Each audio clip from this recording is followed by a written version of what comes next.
ሰላም እጅጉን የተወደዳችሁና የተከበራችሁ የአሁኑ ስፖርት አድማጭ ተመልካቾቻችን እንደምን አደራችሁ። የዕለተ እሁድ የጠዋት ስፖርታዊ መረጃዎችን ከአሁን ስፖርት ይዘን መጥተናል። እንግዲህ የእንግሊዝ ፕሪሚየር ሊግን ጨምሮ ሌሎች በርካታ ሊጎች መመለሳቸውን ተከትሎ ትላንትና ተጠባቂ ጨዋታዎች ተደርገው ነበር። በ12ኛ ሳምንት የእንግሊዝ ፕሪሚየር ሊግ እንግዲህ ትላንትና ያልተጠበቁ ውጤቶችን መመልከታችን ነው እንዲሁ ያስገረመን። በተለይም እንግዲህ በእንግሊዝ ፕሪሚየር ሊግ ቀን ላይ የተደረገውን ጨዋታ ቼልሲ ማሸነፍ ሲችል በአንፊልድ ሮድ ስቴዲየም እንግዲህ ሊቨርፑል በኖቲንጋም ፎረስት ያልተጠበቀ ሽንፈትም አስተናግዷል 3-0 በሆነ ውጤት። እንዲሁም ደግሞ ማንቸስተር ሲቲም እንዲሁ ከሜዳቸው ውጪ በሴንት ጄምስ ፓርክ ሽንፈት ማስተናገዳቸውንም ተመልክተናል። ሌሎች ጨዋታዎችንም እንዲሁ የምንመለከት ነው የሚሆነው። ሰንደርላንድም ከሜዳቸው ውጪ መሸነፍም ችለዋል። በስፔን ላሊጋ ባርሴሎና በሰፊ የጎል ልዩነት ማሸነፉን እንዲሁ የተመለከትንበት ጨዋታ ነው። ከዚህም በተጨማሪ በጣሊያን ሴሪኤ እንዲሁ ጁቬንቱስ አቻ ሲወጣ ናፖሊ እንዲሁ ማሸነፉን ተመልክተናል።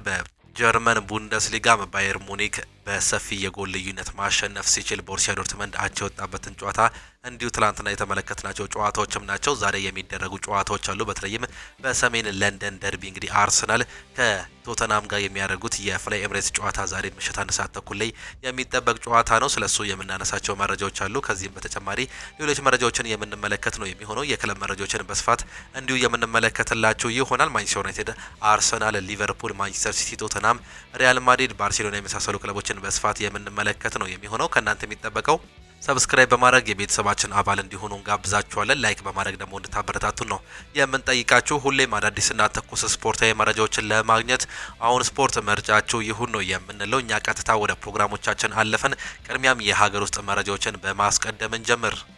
ሸገር ከተማ ድል ማድረግም ችሏል። ሸገር ከተማ ከአርባ ምንጭ ከነማ ጋር ያደረገውን ጨዋታ 1-0 በሆነ ውጤት ማሸነፍም ችሏል። የሸገር ከተማን የማሸነፊያ ግብ ሄኖክ አዱኛ በፍጹም ቅጣት ምት ማስቆጠርም ችሏል። ቀደም ብሎ በተደረገ ሌላ ጨዋታ መቻል ከምድረገነት ሽረ እንደ ስላሴ ጋር ያደረጉትን ጨዋታ 2-2 በሆነ ውጤት ማጠናቀቃቸውን ትላንትና የተመለከትነው የኢትዮጵያ ፕሪሚየር ሊግ ጨዋታዎች ናቸው። የመቻልን ግቦች በረከት ደስታ እንዲሁም ደግሞ አብዱል ከሪም ወርቁ ሲያስቆጥሩ ከምድረገነት ሽረ እንደ ስላሴ፣ ዳንኤል ዳርጌ እንዲሁም አቤል ማሙሽ ማስቆጠር መቻላቸውን ነው የተመለከትነው። የሊጉ የደረጃ ሰንጠረዥ ምን ይመስላል የሚለውን ስንመለከት መቻል በ12 ነጥብ 3ኛ ደረጃ ላይ ተቀምጧል። ሸገር ከነማ በ8 ነጥብ 10ኛ ደረጃ ላይ የተቀመጠ ሲሆን ምድረገነት ሽረ 6 ነጥብ በመያዝ 14ኛ ደረጃ ላይ እንዲሁም አርባ ምንጭ ከነማ ደግሞ 3 ነጥብ በመያዝ እንግዲህ 18ኛ ደረጃ ላይ መቀመጣቸውን ነው ትላንትና በሲቢኢ የኢትዮጵያ ፕሪሚየር ሊግ የተደረጉ ጨዋታዎችን የተመለከት ነው።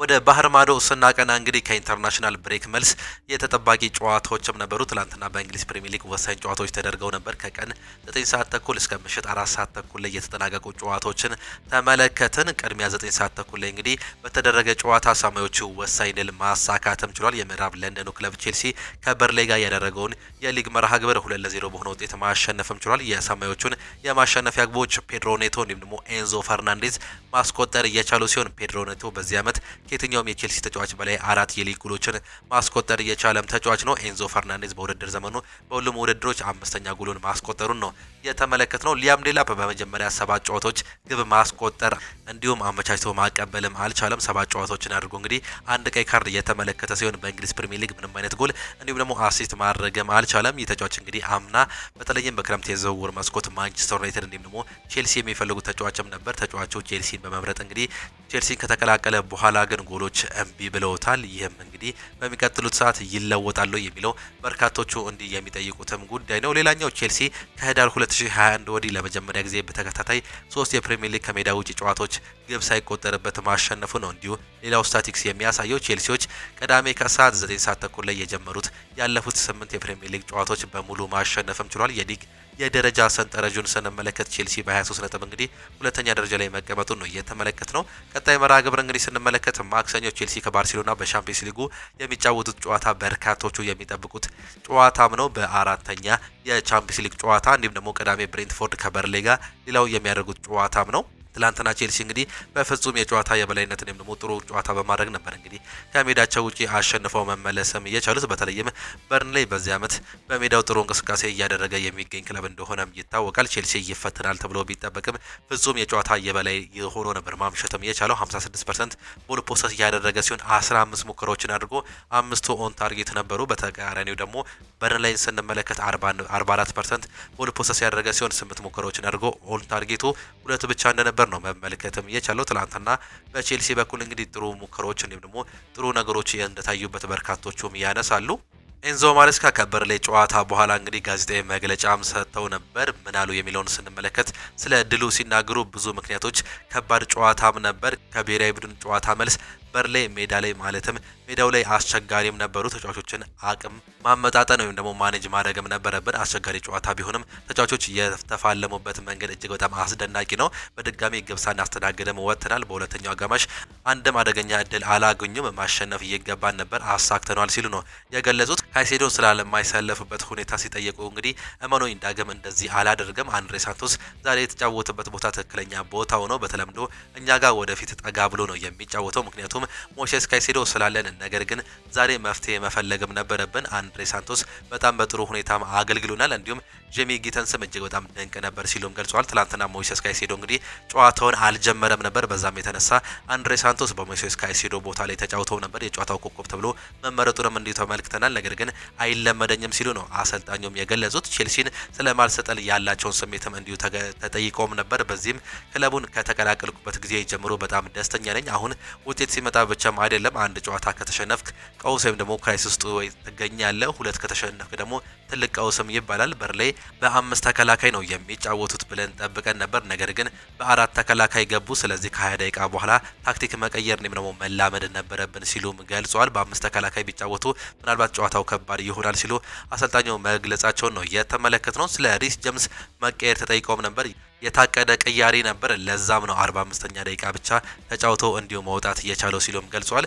ጎሎችን ስለ ማከፋፈል ወይም ደግሞ ስለ ቲም ወርክ ተጠይቀውም ነበር። በእርግጥ አንዳንድ የጨዋታ ፓተርኖች ላይ እንሰራለን። አንድ አጥቂ ብቻ 40 ጎሎችን ከሚያገባ ይልቅ አምስቱም የፊት መስመር ተጫዋቾች 10 እንዲሁም ደግሞ 12 ጎሎችን ቢያገቡ እመርጣለሁ ሲሉም ገልጸዋል።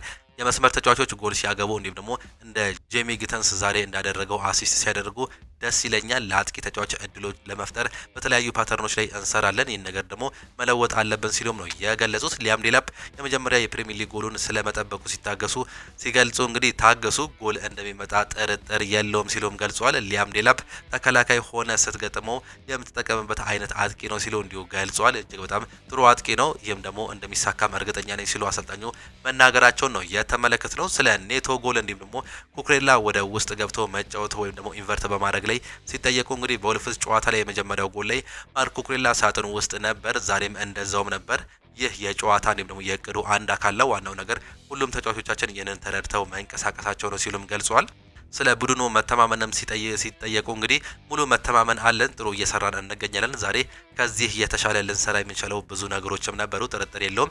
ነገር ግን በስተመጨረሻ ዋናው ነገር ጨዋታዎችን ማሸነፍ ነበር፣ በራስ መተማመን ላይ እንሰራለን ሲሉ አሰልጣኙ መናገራቸውን ነው የተመለከትነው። ትናንትና እንግዲህ 50ኛ ጨዋታቸውን አሰልጣኝ ኤንዞ ማሬስካ በቼልሲ ቤት እያደረጉ ሲሆን 50ኛ ጨዋታቸውን ማሸነፋቸውን ነው ትናንትና ማረጋገጥም የቻሉት። ይህም እንግዲህ ምን ያህል ደስታ እንደፈጠረላቸው ከጨዋታ በኋላም ገልጸዋል። እንዲሁም ደግሞ ሌላ ሪከርድም መጋራትም ችሏል። ቼልሲዎች በእንግሊዝ ፕሪሚየር ሊግ ታሪክ 30 ዓመት የሌለው ተጫዋች እንግዲህ ተከታታይ ጨዋታዎች ላይ ሳያሰልፉ በመጫወት እንዲሁ ታሪክ መስበራቸው ነው እየተገለጸው። ከዚህ በፊት ብዙ ጨዋታዎችን በማድረግ የሚታወቀው አስቶን ቪላ ነበር። በአሁኑ ሰዓት ላይ እንግዲህ በወጣት የተደራጀው ቼልሲ ይህንን ታሪክ ወይም ደግሞ ሪከርድ ለመስበር እንግዲህ እየተንደረደረም ይገኛል። ሁለተኛ ደረጃ ላይ እየተቀመጠ ሲሆን ይህንንም ይሰብራል ተብሎ እንደሚጠበቅ ነው እየተገለጸ የሚገኘው።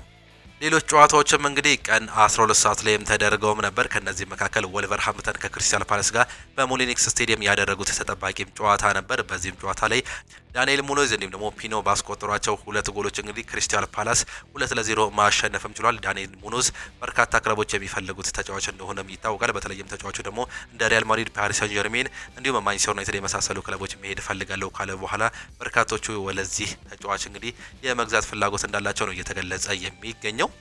ሌላኛው ሊቨርፑል ሽንፈት ያስተናገደበት ጨዋታም ነበር። የማንቸስተር ዩናይትድ ክለብ ሊቨርፑል ከኖቲንጋም ፎረስት ጋር ያደረገውን የሊግ መርሃ ግብር 3-0 በሆነ ውጤት ተሸንፏል። የኖቲንጋም ፎረስትን የማሸነፊያ ግቦች እንግዲህ ሞርጋን ጊብስ ዋይት፣ ሞሪሎ እንዲሁም ደግሞ ሳቮና ከመረብ ማሳረፍም ችሏል። በአሰልጣኝ አርኔ ስሎት የሚመሩት ሊቨርፑሎች በውድድር ዓመቱ 6ኛ የሊግ ሽንፈታቸውን ነው በ12 ሳምንት ውስጥ ማስተናገድ እየቻሉት። ግማሹን ነው እንግዲህ እስካሁን እየተሸነፉት። ካለፉት 7 ተከታታይ ጨዋታዎች አንድ ጨዋታ ብቻ እየተሸነፉ ሲሆን 6ቱን ሽንፈት ማስተናገዳቸው እንግዲህ በሊቨርፑል በኩል ከባድ እንዳደረጋባቸው ነው የተገለጸው። ይህም እንግዲህ ምን ያህል ችግር ውስጥ እንደገቡ እየተገለጸም ይገኛል። የሊግ የደረጃ ሰንጠረዣቸውን ስንመለከት በ18 ነጥብ ሊቨርፑል እንግዲህ 11ኛ ደረጃ ላይ ወርዷል። ዛሬ የሚያሸንፉ ክለቦች ሲመጡ ገና ወደ ታች የሚወረድ እድሉ እየሰፋም ይገኛል። በ12 ነጥብ 16ኛ ደረጃ ላይ የተቀመጠው ኖቲንጋም ፎረስት እንግዲህ በአንፊልድ ዳግም ተመልሶ ተጫውቶ እንዲሁ ማሸነፍ የቻለበትን ውጤት ነው እንዲሁ ማረጋገጥም የቻለው። ቀጣይ ጨዋታቸውን ስንመለከት እሁድ ዌስትሃም ዩናይትድ ከሊቨርፑል ሲጫወት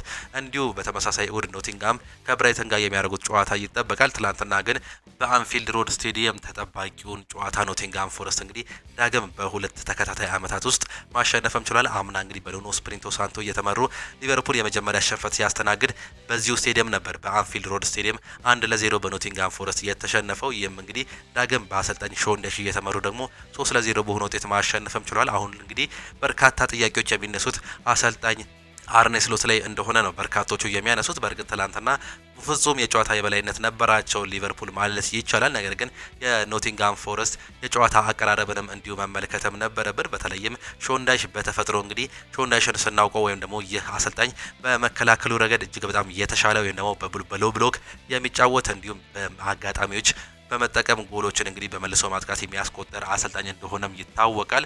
እንደ ኑኖ ስፕሪንቶ ሳንቶ ሁሉ እንግዲህ ጨዋታው ተመሳሳይ እንደሆነ ነው በርካቶቹ የሚገልጹት። ኖቲንጋም ፎረስትንም እንግዲህ ካለፉት 3 ጨዋታዎች እንግዲህ 2 ጨዋታ እንዲያሸንፍ መንስኤም ሆኗል። ትላንትና እጅግ በጣም ጥሩ ነበሩ ማለት ይቻላል። ኖቲንጋም ፎረስቶች እንደ ቡድን ጥሩ ተንቀሳቅሰዋል። እንዲሁም ሊቨርፑልን መቆጣጠር ችለው ነበር በሜዳቸውና በደጋፊዎች ፊት ሊቨርፑሎች ቢጫወቱም ትላንትና እጅግ አሰቃቂ ውጤት ነው ማስመዝገብ እየቻለው ሊቨርፑል። ይህም እንግዲህ ባሸነፈበት ወይም ደግሞ የእንግሊዝ ፕሪሚየር ሊግ ባሸነፈበት ተከታይ አመት ላይ እንግዲህ ተከታታይ ሽንፈት ያስተናገደ ክለብ እየሆነም ይገኛል። ይህም ምን ያህል እንግዲህ እየተፈተነ እንደሆነ ነው እየገለጹ የሚገኙት። ካፒቴን ቨርጂል ቫንዳይክ ሀሳቡንም ሰጥቶ ነበር። በጣም ከባድ ሁኔታ ላይ ነን ሲል ነው እየገለጸ የሚገኘው የሊቨርፑል አምበል ቨርጂል ቫንዳይክ። ቡድናቸው አስቸጋሪ ጊዜ ላይ እንደሚገኝ ከጨዋታው በኋላም ተናግሯል። በጣም አስቸጋሪ ሁኔታ ውስጥ ነን ሲል ስለ ቡድኑ ቁመና የተናገረው ቨርጂል ቫንዳይክ ከዚህ ማጥ በፍጥነት መውጣት አለብን ሲል ነው ሀሳቡንም እንዲሁ የገለጸው።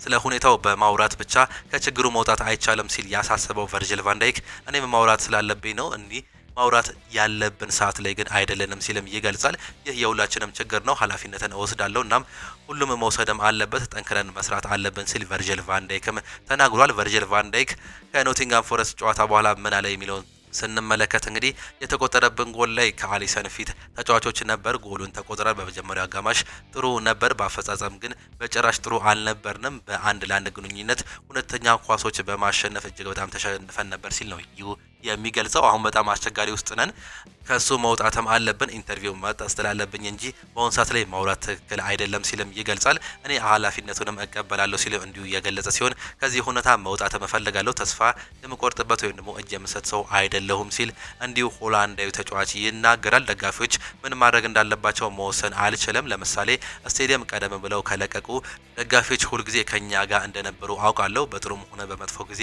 ከኛ ጋርም ነበሩ። ከዚህ በእርግጠኝነት እንወጣለን፣ እናም ከኛ ጋር ዳግም ይሆናሉ የሚል ሀሳይትን ነው እንዲሁ መስጠትም የቻለው። ትላንትና እንግዲህ 2-0 በነበሩበት ሰዓት ላይ እንግዲህ በርካቶቹ ደጋፊዎች ከአንፊልድ ለቀው በንዴት መውጣትም የቻሉት። አሰልጣኝ አርኔ ስሎትም ሲናገሩ ኃላፊነት እወስዳለሁ ሲሉ ነው የተናገሩት። ያልተጠበቀ ውጤትም ነው ሲሉም ተናግሯል። የመርሲሳይዶ ክለብ ሊቨርፑል ዋና አሰልጣኝ አርኔ ስሎት ከትላንትናው ሽንፈት በኋላ ኃላፊነቱን እወስዳለሁ በማለትም ተናግሯል። ክለቡ በአስቸጋሪ ጊዜ ውስጥ እያሳለፈ ነው ያሉት አሰልጣኝ አርኔ ስሎት የኔ ኃላፊነት ነው፣ ብናሸንፍም ኃላፊነትን እወስዳለሁ ሲሉም ሀሳባቸውንም ገልጸዋል።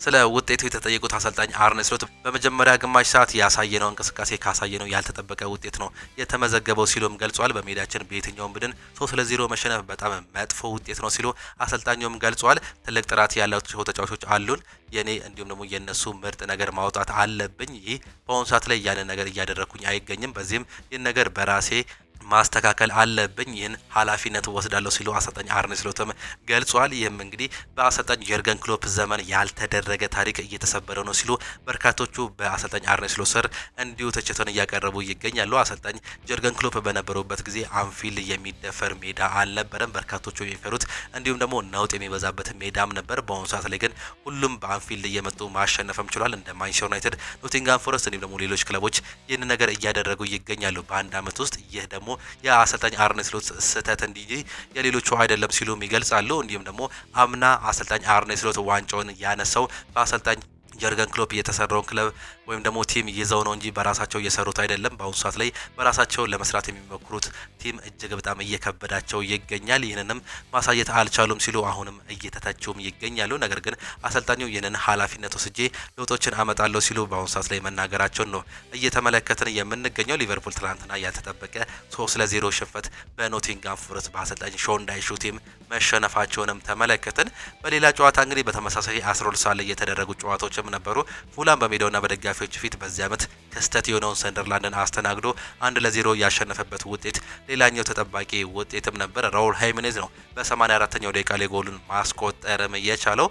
ብራይተን ኤንድ ሆቭ አልቢዮን ብሬንትፎርድ አስተናግዶ 2-1 በሆነ ውጤት ማሸነፍም ችሏል። ኢጎር ቲያጎ ትላንትና እንግዲህ ለብሬንትፎርድ የመጀመሪያውን ጎል በፔናልቲ ማስቆጠር እየቻለ ሲሆን በሁለተኛው አጋማሽ በዳኒ ሚሳ ዌልቤክ እንዲሁም ደግሞ ሃንሲ ወልድ ባስቆጠሯቸው 2 ጎሎች ብራይተን ኤንድ ሆቭ አልቢዮን በሜዳቸው በአሜሪካን ኤክስፕሬስ ስቴዲየም 3ቱን ነጥብ መያዝም ችሏል። ኢጎር ቲያጎ ብሬንትፎርድ ላይ እንግዲህ ባለፉት ጨዋታዎች 9 ጎሎችን በማስቆጠር እንግዲህ የሚጠቀስም ተጫዋች ነው። ብሬንትፎርድ ተከታታይ አጥቂዎችን እየለቀቁ ይገኛሉ። ከዚህ በፊት ኢቫን ቶኒን እንግዲህ ወደ ሳውዲ መላካቸው ይታወቃል። አምና እጅግ በጣም ጥሩ የነበሩትን እንደ ዮሐን ዊሳ እንዲሁም ደግሞ ብሪያን ምቤሞ የመሳሰሉ ተጫዋቾችን መልቀቃቸው የሚታወስ ሲሆን በዚህ ዓመት ደግሞ አዲሱ ወሳኙ አጥቂ ኢጎር ቲያጎ ሆኖ መጥቷል።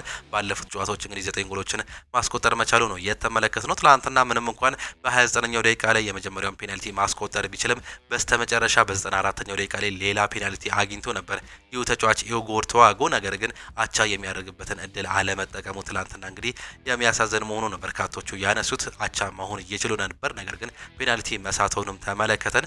ሌላኛው በርንማውዝ ከዌስትሃም ጋር ያደረጉት ጨዋታ ነበር። በርንማውዝ በሜዳቸውና በደጋፊዎቹ ፊት እንግዲህ 2-2 በሆነ ውጤት ማጠናቀቅም ችሏል። ፍጹም የጨዋታ የበላይነት የሙከራ የበላይነት የነበራቸው በርንማውዞች ትላንትና 2-2 መውጣትም ችሏል። ዌስትሃም ትላንትና እንግዲህ 2 ኦን ታርጌት ሞክሮ ሁለቱንም በማስቆጠር 2-0 መምራት ችለው ነበር። ሁለቱንም ጎሎች የቀድሞ የኒውካስል ተጫዋች የሆነው ካሊም ዊልሰን ነው ጎሉን ማስቆጠር የቻለው። ፍጹም የጨዋታ የበላይነት የነበራቸው በርንማውዞች እንግዲህ 28 ሙከራዎችን አድርገው 10 ኦን ታርጌት ቢሆንም እንግዲህ በታቬኔር እንዲሁም ደግሞ ኢናስ ኡናል ጎሎች በሁለተኛው አጋማሽ ባስቆጠራቸው ጎሎች 2-2 መውጣትም ችሏል። ፍጹም የጨዋታ የበላይነት ነበራቸው፣ ነገር ግን እድለኛ አልነበሩም ማለትም ይቻላል። ሌላኛው ተጠባቂ የነበረው የሱፐር ሳተርዴይ ጨዋታም ነበር። ኒውካስል ዩናይትድ ከማንቸስተር ሲቲ ጋር ያደረጉት ተጠባቂ ጨዋታም ነበር። ይህንን ጨዋታ እንግዲህ ኒውካስል ዩናይትድ በሜዳውና በደጋፊዎች ፊት ማንቸስተር ሲቲን 2-1 በሆነ ውጤት ማሸነፍም ችሏል። ፔፕ ጋርዲዮላ ከሜዳቸው ውጪ እንግዲህ ሌላ ሽንፈት ማስተናገዳቸው ነው የተመለከት ነው። አሰልጣኝ ኤዲ ሃው በዚህ ዓመት ምንም እንኳን እየተፈተኑ ቢሆንም ለትላልቅ ክለቦች እንግዲህ ምን ያህል ፈታኝ እንደሆኑ ተመልክተናል። ከዚህ በፊት ከሊቨርፑል ጋር ያደረጉትን ጨዋታ እንግዲህ በፍጹም የጨዋታ ሙከሮች ላይ ተደርገው ነበር። በስተመጨረሻ ቨርጂል ቫን ዳይክ ባስቆጠረባቸው ጎል 3-2 መሸነፋቸውን ተመልክተን ነበር።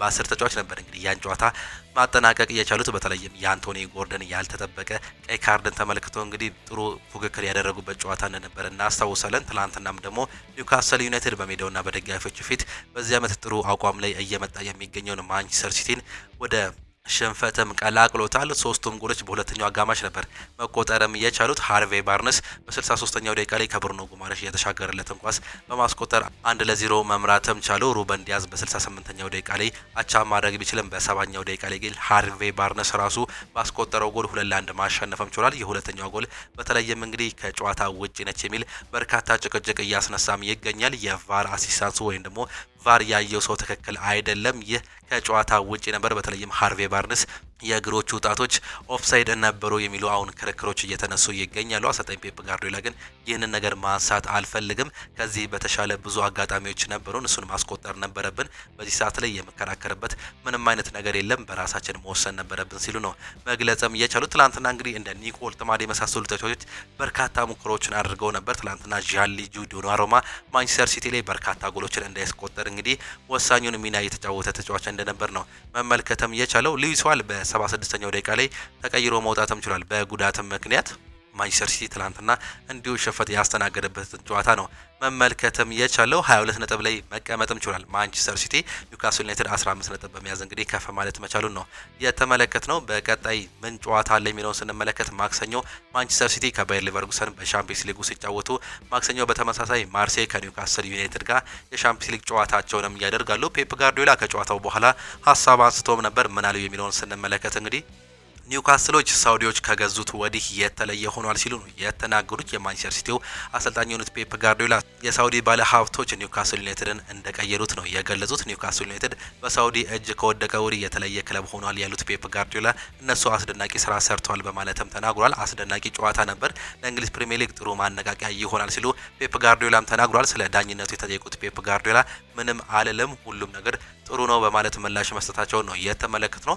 ብዙ የግብ ዕድሎችን አባክነናል። በሁለተኛው አጋማሽ የተሻለን ነበርን፣ ጎል ገባብን፣ በስተመጨረሻም ውጤት ማግኘት አልቻልንም ሲሉ ነው እንዲሁ መጨረስም እየቻሉት የኒውካስል ዩናይትድ አሰልጣኝ የሆኑት ኤዲ ሃውም ሲናገሩ እንግዲህ ፔፕ ጋርዲዮላን ለማሸነፍ ብዙ ጠብቅ ያለው ሲሉም ተናግሯል። የኒውካስል ዩናይትድ አሰልጣኝ ኤዲ ሃው አሰልጣኝ ፔፕ ጋርዲዮላን ለመጀመሪያ ጊዜ በማሸነፋቸው መደሰታቸውን ነው የገለጹት። ኤዲ ሃው ሲናገሩም ፔፕ ጋርዲዮላን ለማሸነፍ ረጅም ጊዜ ጠብቅ ያሉ ሲሆን አክሎም እሱ አስደናቂ አሰልጣኝ ነው በማለትም አሞካሽተውታል። ጥሩ መንፈስ፣ ጥንካሬ፣ ኃይል እንዲሁም ደግሞ ሁሉ ነገር ዛሬ ሜዳ ላይ ነበር ሲሉም አሰልጣኝ ኤዲ ሃው ቡድናቸውን እንዳስደሰታቸው ነው የተናገሩት። አሰልጣኝ ኤዲ ሃው አሰልጣኝ ፔፕ ጋርዲዮላን ከ19 ጨዋታዎች በኋላ ለመጀመሪያ ጊዜ ነው ትላንትና ማሸነፍም የቻሉት። ይህም እንግዲህ ምን ያህል እንዳስደሰታቸው ከጨዋታው በኋላ መግለጻቸውንም ተመለከትን። አሰልጣኝ ኤዲ ሃው እንግዲህ ምንም እንኳን በትናንሽ ቲሞች ወይም ደግሞ ሚድ ቲም ከሚባሉት ጋር ነጥብ መጣል ቢችሉም ከትላልቆቹ ጋር ምን ያህል ፈታኝ እንደሆኑ አሁንም እያስመሰከሩም ይገኛሉ። ትላንትና ኒውካስል ዩናይትድ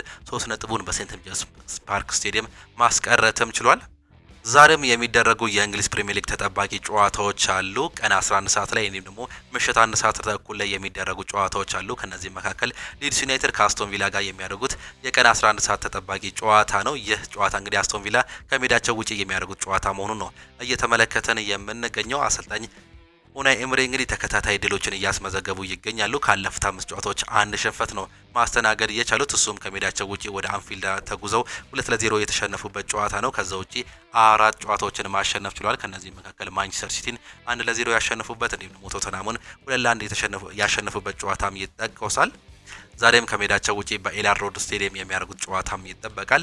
ሊድስ ዩናይትድ እንግዲህ በዚህ ዓመት ጥሩ አጀማመር ቢያደርግም በስተመጨረሻም በአሁኑ ሰዓት ላይ ወደ ወራጅ ቀጠናው ብቅ ማለትም ችሏል። ይህንን ነገር ለመለወጥ ነው እንግዲህ ዛሬ በሜዳቸውና በደጋፊዎች ፊት በኤልሃድ ሮድ የሚያደርጉት ጨዋታም የሚጠበቀው። ሌላኛው የሱፐር ሰንዴይ ጨዋታ አርሰናል ከቶተናም ሆትስፐር በፍላይ ኤምሬትስ የሰሜን ለንደን ደርቢ 12ኛ ሳምንት መርሃ ግብር የምንመለከት ይሆናል። አሰልጣኝ ሚኬል አርቴታ ከአሰልጣኝ ቶማስ ፍራንክ ጋር የሚገናኙበትም ጨዋታ ነው። የመጀመሪያ ጨዋታቸው ነው እንግዲህ እነዚህ ሁለቱ አሰልጣኞች በቶተንሃም ሆትስፐር እንዲሁም ደግሞ በአርሰናል እያሰለጠኑ እነዚህ ሁለቱ ታሪካዊ ተቀናቃኝ ክለቦች እንግዲህ ዛሬ የሚያደርጉት ጨዋታ ይጠበቃል። ቶተንሃም ሆትስፐር በተለይም እንግዲህ ከአርሰናል በላይ ለመጨረስ የሚያደርጉት ጥረት ይታወቃል። በተለይም በእንግሊዝ ከሚደረገው የሰሜን ለንደን ደርቢ ጨዋታ ላይ እንግዲህ በርካቶቹ ደጋፊዎች የሚያነሱት አንድ ሀሳብም አለ።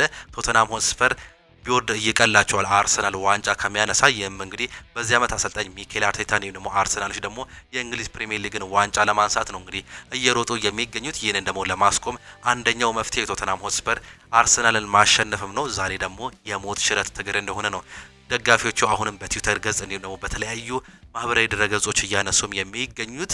ቶተንሃም ሆትስፐር በዚህ ዓመት ደግሞ የሚጠቀሰው ሌላኛው ጥሩ ጎኑ ቶተንሃም ሆትስፐሮች ከሜዳቸው ውጪ ምን ያህል ጠንካራ እንደሆኑ ነው። ካለፈው ዓመት ጀምሮ በተለይም በ2025-26 በዚህ ዓመት ከተደረጉ ጨዋታዎች እንግዲህ ከሜዳቸው ውጪ ያደረጉት ቲሞች ነጥባቸው ተሰብስበው እንግዲህ የደረጃ ሰንጠረዥ ሲሰራ ቶተንሃም ሆትስፐር በአንደኛ ደረጃ ላይ መቀመጡንም ተመልክተናል። ከሜዳቸው ውጪ ምን ያህል ጠንካራ እንደሆኑ ይታወቃል። በሜዳቸው ነው ችግር የሚያጋጥማቸው ቶተንሃም ሆትስፐሮች። ዛሬ ደግሞ በእንግሊዝ ፕሪሚየር ሊግ ምርጥ እየተባለ የሚገኘው አርሰናልን የሚገጥሙም ይሆናል። አሰልጣኝ ሚኬል አርቴታ ይህ ከባድ ደርቢ እንደሆነ ይታወቃል። በተለይም ከሌሎቹ ጨዋታዎች ይህ በጣም ለየት ያደርገዋል። የሰሜን ለንደን ደርቢ እንደመሆኑ መጠን እኔ ተጫዋቾቼም አሳልፌዋለሁ። አሁን ደግሞ በአሰልጣኝነት እየመራሁት ይገኛለሁ። ስሜቱን አውቀዋለሁ።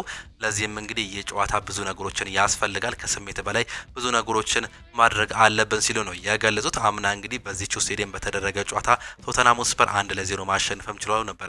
የመጨረሻውንም ጨዋታ እነዚህ ሁለቱ ክለቦች በታሪካቸው በተገናኙበት ጊዜ 81 ጊዜ አርሰናል ያሸነፈ ሲሆን 52 ጊዜ አቻ መውጣትም ችሏል። 62 ጊዜ ደግሞ ቶተንሃም ሆትስፐር ማሸነፉን ነው የተመለከትነው። በዛሬው ጨዋታ ላይ የማይገኙ ተጫዋቾች አሉ። ከነዚህ መካከል ጋብሪኤል ማጋሌስ፣ ቪክተር ዮኬሬሽ፣ ሪካርዶ ካላፊዮሪ፣ ጋብሪኤል ማርቲኔሊ፣ ኖኒ ማዱኬ ደግሞ ጋብሪኤል ጂሰስ ናቸው። ጋብሪኤል ጂሰስ ወደ ቲሙ መመለሱንም ተመልክተናል። እንዲሁም ደግሞ እነ ሪካርዶ ካላፊዮሪ፣ ቪክተር ዮኬሬሽ የመሳሰሉ ተጫዋቾች እንግዲህ ምናልባትም የመሰለፍ እድል አላቸውም ተብሏል። ጋብሪኤል ማርቲኔሊም እንዲሁ እንደተነሳ ነው እየተገለጸ የሚገኘው። ነገር ግን ይጫወት አይጫወት እስካሁን ድረስ የተረጋገጠ ጉዳይ አይደለም። ወሳኙ የተከላካይ ስፍራ ተጫዋች ጋብሪኤል ማጋሌስ ግን ከጨዋታ ውጪ መሆኑን ነው የተገለጸው። ካይ ሃቨርትዝና ኑኒ ማዱኬም እንዲህ ከጨዋታ ውጪ መሆናቸው ተገልጿል። በቶተንሃም በኩል እንግዲህ በርካታ ወሳኝ ተጫዋቾች ጉዳት ላይ ይገኛሉ። ፔፕሳር የተጫዋች እንግዲህ በጉዳት ምክንያት ምናልባትም ሊያመልጠው እንደሚችል እየተገለጸም ይገኛል። ሉካስ በርግቫልም እንዲሁ በዛሬው ጨዋታ ላይ የማይገኝ ተጫዋች ሲሆን አስኪው ዶሚኒክ ሶላንኬ፣ ዮሐን ቢሱማ፣ ጀምስ ማዲሰን፣ ዲያን ኩሉሴቭስኪ እንዲሁም ደግሞ ራዱ ድራጉሲን በጉዳት ምክንያት የማይገኙ ተጫዋቾች መሆናቸው ነው የተገለጸው። ቤን ዴቪስም በዛሬው ጨዋታ ላይ በጉዳት ምክንያት አይገኝም። እነዚህ በርካታ ተጫዋቾች በቶተንሃም በኩል የማይገኙ ተጫዋቾችም ናቸው። ቪክተር ዮኬሬሽ እንግዲህ ምናልባት ዛሬ ወደ አሰላለፍ የሚገባ ከሆነ ለውጦች ሊያመጣ እንደሚችል እየተገለጸ ይገኛል። ሪቻርድሰን 4 ጎሎችና 2 አሲስቶች በማስመዝገብ በቶተንሃም በኩል የሚጠቀስ ተጫዋች ሲሆን ሙሐመድ ኩዱስ 4 አሲስትና 1 ጎልም አስመዝግቧል። በአርሰናል በኩል ቪክተር ዮኬሬሽ ነው 4 ጎሎችን ማስቆጠር እየቻለው። ሊያንድሮ ትሮዛርድ 2 ጎልና 2 አሲስት እንዲሁም ደግሞ ዴክላን ራይስ በተመሳሳይ 2 ጎልና 2 አሲስት አስመዝግቧል። ቡካዮ ሳካ 3 የእንግሊዝ ፕሪሚየር ሊግ ጎሎችን ያስቆጠረ ሌላኛው ተጫዋችም ነው። ዛሬ እንግዲህ በእንግሊዝ ፕሪሚየር ሊግ የሚጠበቁ ጨዋታዎች እነዚህን ይመስላሉ። የአርሰናልና የቶተንሃምን ጨዋታ ቅድሚያ ገምታችሁን ኮመንት ቦክስ ላይ ልታጋሩን ትችላላችሁ። ማን ያሸንፋል ኮመንት ቦክስ ላይ አጋሩን። እኛም እንግዲህ የካርድ ሽልማቶችን የምናበረከት ነው የሚሆነው። በዚህም ሁላችሁም እንድትሳተፉ የምንጋብዛችሁም ይሆናል። በስፔን ላሊጋም ትላንትና የተደረጉ ጨዋታዎችም ነበሩ። ከነዚህ መካከል ዲፖርቲቮ አላቬዝ በሜዳው በሴልታ ቪጎ 1-0 ተሸንፏል። ባርሴሎና በአንድ ዓመት ልዩነት ውስጥ እንግዲህ ወደ ስፖቲፋይ ካምፕኑ ከተመለሰ በኋላ የመጀመሪያውን ጨዋታ 4-0 በሆነ ሰፊ ውጤት ማሸነፍም ችሏል። ያለፉት ጨዋታዎች በሜዳቸው እንግዲህ ተጫውተው አያውቁም። በተለይም በስፖቲፋይ ካምፕኑ እንግዲህ እድሳት ከተጀመረ በኋላ ባርሴሎና በሜዳው በስፖቲፋይ ካምፕኑ ተጫውቶ ማያውቅም። ከበርካታ ጊዜያት በኋላ ወደ ሜዳው ከተመለሰ በኋላ ትላንትና አትሌቲኮ ቢልባኦን 4-0 በሆነ ውጤት በማሸነፍ እንግዲህ ደስታቸውን ወደ ሬልሽ ማድረግም ችሏል። እንዲሁም የሊጉን መሪ መቀበልም ችሏል። ትላንትና ገና በ4ኛው ደቂቃ ላይ ነበር ሮበርት ሌቫንዶስኪ በማስቆጠር 1-0 መምራትም የቻሉት። በ48ኛው ደቂቃ ላይ በመጀመሪያው አጋማሽ ፌራን ቶሬዝ ሁለተኛውን ጎል ማስቆጠርም ቻለ። ላሚን ያማል ትላንትና 2 አሲስቶችን ማስመዝገብም ችሏል። ሁለቱም እንግዲህ ለፌራን ቶሬዝ መሆናቸውን ነው የተመለከትነው። ሁለተኛውና አራተኛውን ጎል ሲያስቆጥር ፌርሚን ሎፔዝ ሶስተኛውን ጎል ያስቆጠረ ተጫዋች መሆኑን ነው በትላንትናው ጨዋታ ላይ የተመለከትነው። ዮሐን ሳንሴ ትላንትና እንግዲህ በሲሪየስ ፋውል ምክንያት በቫር በቀይ ካርድ ስትሬት መውጣቱን ነው የተመለከትነው። ትላንትና ማሸነፋቸውን ተከትሎ ባርሴሎናዎች የሊጉ መሪ መሆናቸውን ነው የተመለከትነው። ዛሬ ሪያል ማድሪድ እስኪጫወትም ድረስ ማለት ነው። ሪያል ማድሪድ የሚሸነፍ ከሆነ ባርሴሎና በዛው የሚቆይ ሲሆን ሪያል ማድሪድ የሚያሸነፍ ከሆነ ግን ዳግም የሊጉን መሪ የሚሆንበት እድልም አለ። ዛሬ ሌላኛው ኦሳሱና በሪያል ሶሲዳድ 3-1 የተሸነፈበት የትላንትና ተጠባቂ ጨዋታም ነበር። በጣሊያን ሴሪየም የተደረጉ ጨዋታዎችም አሉ። ዩዲኒዜ ከቦሎኛ ጋር ያደረጉትን ጨዋታ ቦሎኛ 3-0 ማሸነፍ የቻለ ሲሆን ካግራሪ ከጂኒያ ጋር 3-3 ተለያይተዋል። ፊዮሬንቲና ከጁቬንቱስ ጋር ሌላኛው ተጠባቂ ጨዋታም ነበር። ጁቬንቱስ አሮጊቶቹ ትላንትና ከሜዳቸው ውጪ እንግዲህ 1-1 በሆነ ውጤት ማጠናቀቅ መቻላቸው ነው የተመለከትነው። ናፖሊም ትላንትና ድል ማስመዝገብም ችሏል። በዚህም የተነሳ እንግዲህ የጣሊያን ሴሪየን የደረጃ ሰንጠረዥ እየመሩም ይገኛሉ። ኢንተር ሚላን ዛሬ የሚያሸንፍ ከሆነ እንዲሁ ዳግም ወደ ሊጉ መሪነት የሚመጣም ነው የሚሆነው። ትላንትና የተደረጉ የጣሊያን ሴሪ ጨዋታዎች እነዚህን ይመስላሉ። በጀርመን ቡንደስሊጋ በርካታ ጨዋታዎች የተደረጉ ሲሆን ሄዴኒየም ከቦሩሲያ ሞንቸንግላድባ ጋር ጨዋታቸውን አድርገውም ነበር። ኦግስበርግ ከሃምበርገር ጋር ያደረጉትን ጨዋታ 1-0 አሸንፏል። ቦሩሲያ ሞንቸንግላድባ ሄዴኒየምን 3-0 ከሜዳው ውጪ ያሸነፈ ሲሆን ወልፍስበርግ በሜዳው በባየር ሌቨርኩሰን 3-1 ተሸንፈዋል። ቦሩሲያ ዶርትመንድ ከስቱትጋርት ጋር ያደረጉትን ጨዋታ 3-3 ማጠናቀቅም ችሏል። ትላንትና እንግዲህ 3 ጊዜ ሲመሩ ቆይተው በስተመጨረሻም ግን አቻ መውጣታቸው ነው የተመለከትነው። ባየር ሙኒክ የሊጉ መሪ ትላንትናም እንግዲህ 6-2 በሆነ ሰፊ ውጤት ማሸነፍም ችሏል። ምንም እንኳን 2-0 መመራት ቢጀምርም እንግዲህ ተከታታይ 6 ጎሎችን በማስቆጠር 6-2 በሆነ ውጤት ማሸነፍም ችሏል። ሱዙኪ እንዲሁም ደግሞ ማንዛቢ ጎሎችን በማስቆጠር እንግዲህ ባየር ሙኒክን መምራት ችሎ ነበር ፍራይቡርጎች። ነገር ግን ኬንያት ካርድ በ22ኛው ደቂቃ ላይ 2-1 ማስደረግም ቻለ። ሚኬል ኦሊሴ ትላንትና 2 ጎሎችን ማስቆጠርም ችሏል። ኡፒምካኖ፣ ሃሪኬን እንዲሁም ደግሞ ኒኮላ ጃክሰን ናቸው ሌሎችን ጎሎች ማስቆጠርም የቻሉት። 6-2 በሆነ ውጤት በማሸነፍ የሊጉን መሪነታቸውን እንዲሁ ማጠናከር መቻላቸውን ባየር ሙኒኮችም ተመለከትን። ኢንትራንክ ፍራንክፈርት ከሜዳቸው ውጪ ኮሎኝን 4-3 በሆነ ውጤት ያሸነፉበት ሌላኛው ጨዋታም ነበር። በፈረንሳይ ሊጓን ሌንስ ስትራስቡርግን 1-0 ያሸነፈ ሲሆን ስቴድ ሬንስ ከሞናኮ ጋር ያደረጉትን ጨዋታ ስቴድ ሬንስ 4-1 በሆነ ውጤት ማሸነፍ የቻለበት የትላንትና ተጠባቂ ውጤቶችም ናቸው። ዛሬም የሚደረጉ ጨዋታዎች አሉ። የእንግሊዝ ፕሪሚየር ሊግን እንደነገርናቸው ሊድስ ዩናይትድ ከአስቶን ቪላ እንዲሁም ደግሞ አርሰናል ከቶተንሃም ሆትስፐር ጋር የሚያደርጉት ጨዋታ ይጠበቃል። በስፔን ላሊጋም የሚደረጉ ጨዋታዎች ሲኖሩ እንግዲህ ሪያል ኦቪዶ ከሪያዮ ቫይካኖ ጋር ይጫወታሉ። ሪያል ቤቲስ ጂሮናን ሲያስተናግድ፣ ሄታፌ አትሌቲኮን እንዲሁ ያስተናግዳል። ኤልቼ ከሪያል ማድሪድ ጋር የሚያደርጉት ሌላኛው ተጠባቂ ጨዋታ ነው። ይህም ጨዋታ ምሽት 5 ሰዓት ላይ የሚጀመርም ጨዋታ ነው። በዚህ ጨዋታ ላይ እንግዲህ እንደ ዲን ሁይሰን የመሳሰሉ ተጫዋቾች ወደ ሜዳ እንደሚመለሱ ነው የተገለጸው። በጉዳት ላይ ይገኙ ነበር። ቲቦት ኮርታን ወይም ደግሞ ፌዴ ቫልቬርዴ፣ ካማቪንጋ የመሳሰሉ ተጫዋቾች በዛሬው ጨዋታ ላይ ግን ይገኛሉ ሲሉ አሰልጣኙ ማረጋገጥም ችሏል። በጣሊያን ሴሪየም የሚደረጉ 4 ያክል ጨዋታዎች አሉ። ሄላስ ቬሮና ከፓርማ ጋር ሲጫወቱ ክሬሞኔንሴ ሮማን ያስተናግዳል። ላዚዮ ከሊቼ ጋር ሲጫወቱ በሚላን ደርቢ ምሽት 4 ሰዓት ከ45 ላይ በሳንሲሮ ጂሶፔ ሜዛ ኢንተር ሚላን ኤሲ ሚላንን የሚያስተናግድበት ጨዋታ ይጠበቃል። እነዚህ ሁለቱ ታሪካዊ ባላንጣ ክለቦች እንግዲህ ዛሬ የሚያደርጉት ጨዋታ የሚጠበቅ ነው የሚሆነው። በታሪካቸው በተገናኙበት ጊዜ ኢንተር ሚላን 85 ጊዜ ያሸነፈ ሲሆን 68 ጊዜ በአቻ ውጤት አጠናቋል። 74ቱን ደግሞ ኤሲ ሚላን ማሸነፉን ነው የተመለከት ነው። በዛሬው ጨዋታ ላይ የማይገኙ ተጫዋቾች አሉ። በተለይ በኢንተር ሚላን በኩል ወሳኝ ተጫዋቾቻቸው አይገኝም። ዴምፍሪስ፣ ሄነሪክ ሚክታሪያን እንዲሁም ደግሞ ማቴዎ ዳርሚያን የማይገኙ ተጫዋቾች መሆናቸው ነው እየተገለጸ የሚገኘው። በዛሬው ጨዋታ ላይ እነዚህ ተጫዋቾች አይገኙም። በኤሲ ሚላን በኩል ግን ሁሉም በጥሩ ብቃት ላይ እንዲሁም በጥሩ ጤንነት ላይ መሆናቸው ነው የተገለጸው። በጀርመን ቡንደስሊጋ አርቢ ሌፕዚግ ከቨርደር ብሬመን ጋር ሲጫወቱ ሴንት ፖሊ ዩኒየን በርሊንን ያስተናግዳል። ፈረንሳይ ሊጓንም አግዠር ኦሎምፒክ ሊዮንን ያስተናግዳል። ብረስት ከሜትስ፣ ቶሉዝ ከአንገርስ፣ ናንትስ ከሎሬንት እንዲሁም ደግሞ ሊል ከፓሪስ ጋር የሚያደርጉት የዛሬ ተጠባቂ ጨዋታዎችም ናቸው። ወደ ክለብ መረጃዎቻችን ስናመራ ቅድሚያ ማንቸስተር ዩናይትድን እናገኛለን። ሰር ጂም ራትክሊፍ በአሰልጣኝ ሩበን አሞሪም ደስተኛ መሆናቸው እየተገለጸ ይገኛል። የማንቸስተር ዩናይትድ ባለ ድርሻ እንዲሁም ከፍተኛ የስራ አመራር የሆኑት ሰር ጂም ራትክሊፍ ፖርቹጋላዊ አሰልጣኝ ሩበን አሞሪም በእስካሁኑ ቆይታው እያሳዩ ባሉት ነገር ደስተኛ መሆናቸው ነው የተገለጸው። እንግሊዛዊ ቢኔለር ለአሰልጣኝ ሩበን አሞሪም ትልቅ ድጋፍ እያሳዩ መሆናቸው ሲገለጽ በፖርቹጋላዊ አሰልጣኝ ላይ ያላቸው እምነት ከፍተኛ እንደሆነም እየተጠቆመም ይገኛል። ከዚህም በተጨማሪ ባለሀብቱ አሰልጣኝ ሩበን አሞሪም የሚፈልጉት አይነት ቡድን ለመገንባት ተጨማሪ 2 የዝውውር መስኮት ላይ ኢንቨስት ማድረግ ይፈልጋል የሚል እምነት እንዳላቸው ነው የፒተር ሃል ዘገባ እየተገለጸ የሚገኘው። የአሰልጣኝ እንግዲህ ከዚህ በፊት አንድ ፖድካስት ላይ ቀርበው በተለይም አሰልጣኝ ሩበን አሞሪም 3 ዓመት አላቸው፣ በ3 ዓመት ውስጥ ለውጥ ያሳዩናል ሲሉ ተናግሮም ነበር። በተለይም በዛ ሰዓት አሰልጣኝ ሩበን አሞሪም በማንቸስተር ዩናይትድ ቤት እጅግ በጣም ችግር ውስጥ ገብተው ነበር። በተለይም በግሪምስቢ መሸነፋቸውን ተከትሎ እንግዲህ ያ ከፍተኛ ጫናን እንግዲህ እንዳረገበላቸው ይታወቃል። አሁንም ቢሆን አሰልጣኙን ምን ያህል እንደሚያምኑት እየተገለጸ እንደሚገኝ ነው የተገለጸው። ሌላኛው ስለ አሰልጣኝ ሩበን አሞሪም ስናነሳ የጋላውን ስሜታቸውን እናነሳለን። አሰልጣኝ ሩበን አሞሪም ከጨዋታ በኋላ በመልበሻ ክፍል የተጋነነ የስሜት ገጽታ በማሳየት ልምድ አላቸው እየተባለም ይገኛል። አሰልጣኝ ሩበን አሞሪም ከዚህ ቀደም በማንቸስተር ዩናይትድ በብራይተን አቻው ከተሸነፈ በኋላ ወደ መልበሻ ክፍል በመግባት በብስጭት ቴሌቪዥን መስበራቸው የሚታወስ ጉዳይ ነው በአምናው የእንግሊዝ ፕሪሚየር ሊግ። ከዚህ በተቃራኒው አሰልጣኝ ሩበን አሞሪም ቡድናቸው ጥሩ ውጤት በሚያስመዘግብ ወቅትም በጋለ ስሜት የተሞላ ደስታ በመልበሻ ክፍል ውስጥ እንደሚያሳዩ ነው የተገለጸው። ለዚህም እንደ ማሳያ ቀያዮቹ ሰይጣኖች በአምናው የውድድር ዘመን በእያንዳንዱ ጨዋታ ላይ ከጥሩ ጨዋታ እንዲሁም ውጤት ይዘው በሚወጡበት ወቅት ከጨዋታው በኋላ ይሄ ነው የኔ ቡድን እንደዚህ አይነት ጨዋታ እንድጫወት ነው የምፈልገው እያሉ በከፍተኛ ጨዋታ በተደጋጋሚ ተናግረው እንደሚያውቁ እየተመላከተም ይገኛል። አሰልጣኝ ሩበን አሞሪም አሁንም ቢሆን በማንቸስተር ዩናይትድ ደስተኛ የሆኑ ሲሆን እንዲሁም ክለቡን ማነሳሳት እንደሚፈልጉ እየተገለጸም ይገኛል።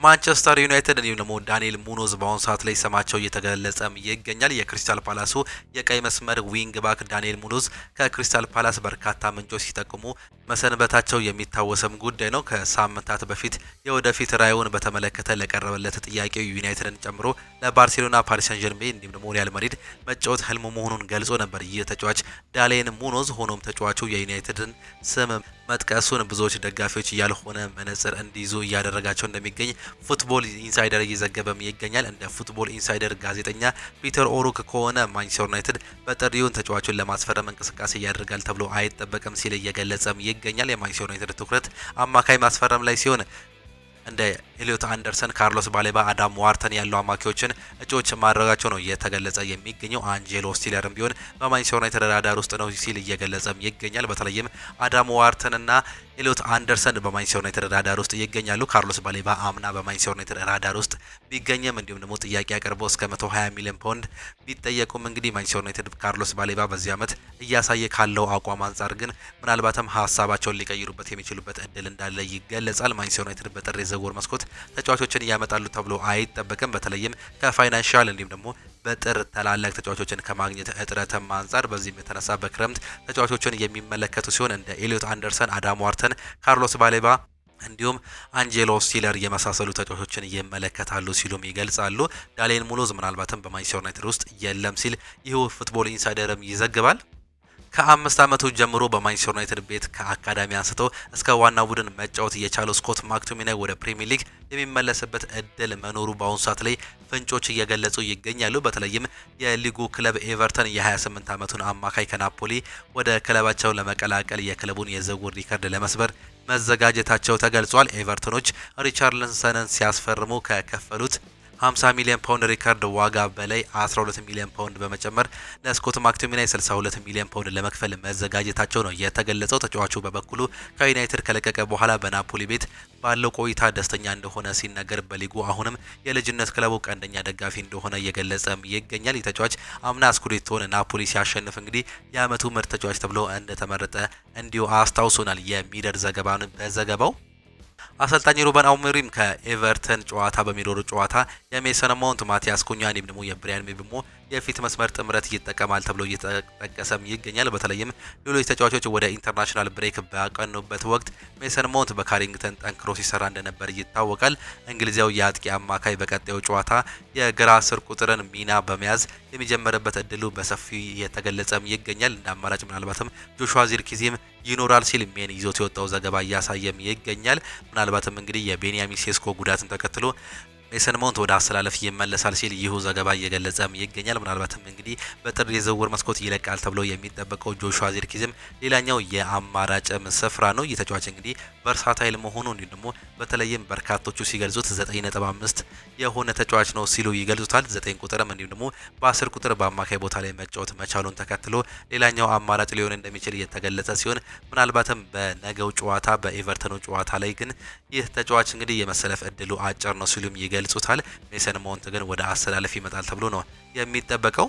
የቤንጃሚን ሴስኮ ከጨዋታ ውጪ መሆን ኤቨርተንን አይጠቅማቸውም ሲል ይገልጻል። እንግሊዛዊ የቀድሞ የመድፈኞቹ ተጫዋች ሆነው በአሁኑ ሰዓት ላይ በተንታኝነት እየሰራ የሚገኘው ፖል ሜርሰን ሀሳቡን ሲሰጥ የቤንጃሚን ሴስኮ መጉዳት ኤቨርተንን እንደማይጠቅማቸው እንዲሁም ማቲያስ ኩኛ እየተሻለ እንደሚሰራ ነው ሀሳቡንም የገለጸው። ቤንጃሚን ሴስኮ ከሰኞ ጨዋታ ውጪ መሆኑ ኤቨርተንን አይረዳቸውም፣ ምክንያቱም ከሱ ጋር መጫወትን ይመርጣሉ ሲሉ ነው እንዲሁ እየገለጹ የሚገኙት። ቤንጃሚን ሴስኮ ቢጫወት ኖሮ ኤቨርተን ከማን ጋር እንደሚፋልሙ እንዲሁም ደግሞ ማን ላይ ትኩረት ማድረግ እንዳለባቸው ያውቁ ነበር ሲሉም ይገልጻሉ። ነገር ግን ማቲያስ ኩኛ በ10ኛ 9 ቁጥር ሚና ሲጫወት ሙሉ ለሙሉ እየተለየ ጨዋታ ያደርገዋል ሲልም ይገልጻል። በሀሳቡ በአንድ ሰከንድ ውስጥ ኩኛን እየተመለከታቸው፣ በሌላ በኩል ደግሞ ብሪያን ምቤሞ ከሱ ጋር ተቀናይቶ ሲሰራ ታዩታላችሁ ሲልም ይገልጻል። ቤንጃሚን ሴስኮ የአጥቂ መስመሩን ሲመራ ዩናይትድ የሚጫወተው በአንድ መንገድ ብቻ ነው። ይህም ደግሞ ለመቋቋም ቀላልም ያደርገዋል። በአሁኑ ሰዓት ላይ ግን ማቲያስ ኩኛ በ9 ቁጥር ቦታ ላይ የሚሰለፍ ከሆነ የተጫዋች እንግዲህ ወደ ኋላ ተስቦ የመጫወት አቅም አለው። እንዲሁም ደግሞ ከሌሎች ተጫዋቾች ጋር ሮቴት በማድረግ የመጫወት አቅም አላቸው። ይህም ደግሞ ምናልባትም ማንቸስተር ዩናይትድን ተገማች እንዳይሆንም ያደርጋቸዋል። ይህም ለማንቸስተር ዩናይትድ በርካታ ጥቅሞችን ይሰጣል። ኤቨርተኖች በዚህ ከፍተኛ ጉዳት ያጋጥማቸዋል ሲል ስለ ጨዋታው ሀሳቡንም ሰጥቷል።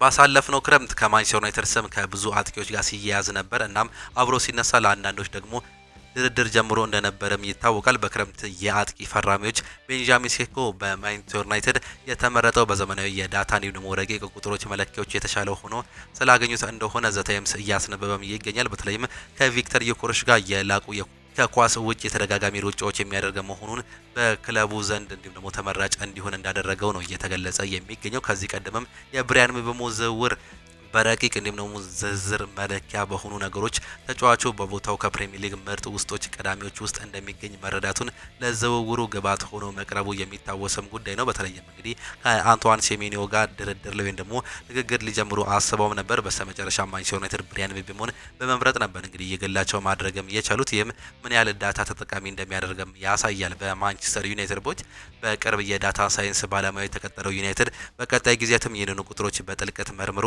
የማቅረብ ሂደት ላይ ለቀጣይ ዝውውሮችን እንደሚመለከተው እንደሚጠበቅ መረጃዎች በስፋትም ያመላክታሉ።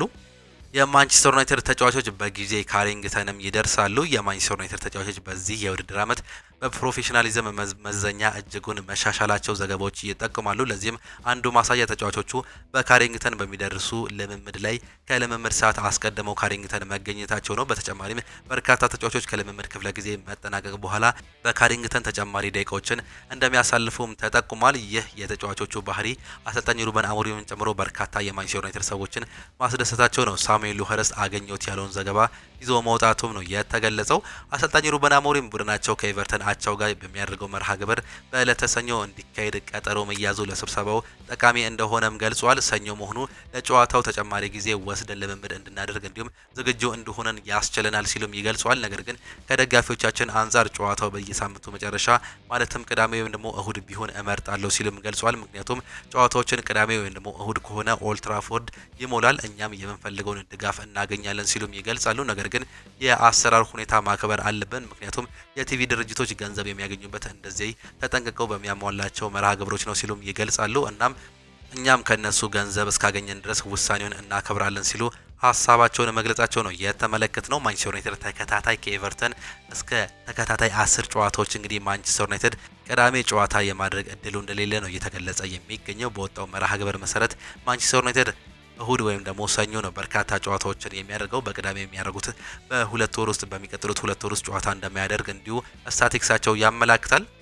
ሚኬል አርቴታ እስከ መጋቢት ወር ድረስ ምንም አይነት ኢንተርናሽናል እረፍት ስላለመኖሩ ሀሳባቸውንም ይሰጣሉ። ትላንትና ነው እንግዲህ ይህንን ሀሳብ መስጠትም የቻሉት። እስከዚያ ድረስ ልንሰራው የሚገባን ብዙ ስራም አለብን። እንደገና በጨዋታ መሄድ አለብን። ትኩረቶችን አሁን ላይ ያሉትን ጨዋታዎች ላይ ነው ማድረግም ያለብን። የምንችላቸውን እንዲሁም ደግሞ ልንቆጥራቸውን የምንችላቸውን ነገሮች በየቀኑ ለማሻሻል እንሞክራለን ሲሉም ይገልጻሉ። የተሻለ ቡድን ለመሆንም እንሞክራለን። የተለያዩ ፈተናዎች ይኖሩናል። የተለያዩ ተጋጣሚዎች እንዲሁም የተለያዩ አይነት ተጋጣሚዎች ጋር እንጫወታለን። በቡድን ውስጥም የተለያዩ ግብዓቶችን እንጠቀማለን። የምንችለውን ያህል ተፎካካሪ ለመሆን እንዲሁም የቻለውን ያህል ጨዋታዎችን ለማሸነፍ እንሞክራለን። ይህ ሰፊ ጊዜ ነው ለኛ የሚሰጠን። በተለይም የተጫዋቾች እንግዲህ ወደ ሀገራት ጨዋታ አለመሄዳቸው እንዲሁም ደግሞ ጉዳት በዛ ሰዓት ላይ አለማስተናገዳቸው ለኛ ይህ ይጠቅመናል። በራሳችን ሁሉንም ነገር መወሰድ እንችላለን ሲሉ አሰልጣኙ መናገራቸውን ነው የተመለከት ነው።